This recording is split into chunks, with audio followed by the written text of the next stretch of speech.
পাখিগুলো করে। কেন পাখি করে রে?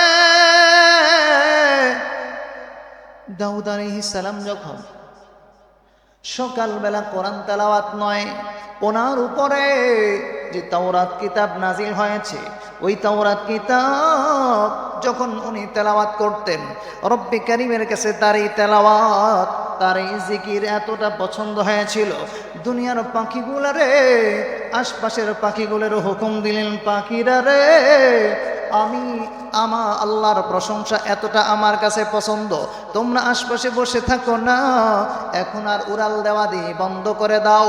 দাউদ পয়গম্বর উনি যখন জাবুর তেলাওয়াত করতেন, ওই জাবুর কিতাব তেলাওয়াত করার সময় আমার মাবুদের পারমিশন হইল, এখন আর ঘোরাঘুরি নাই, 3 কিলোমিটার উপরের এরিয়া পর্যন্ত যেই পরিমাণ পাখি ঘোরাফেরা করত, সকল পাখি দাউদ আলাইহিস সালামের তেলাওয়াত শোনার জন্য সামনে হাজির হয়ে যায়। ইউসাব্বিহুনা ওয়াত-তায়রা ওয়া কুন্না ফাঈলিন। পাখিগুলো হাজির হয়ে যায়। বোঝা গেল জিকির পছন্দ কার? প্রশংসা করতে হবে কার?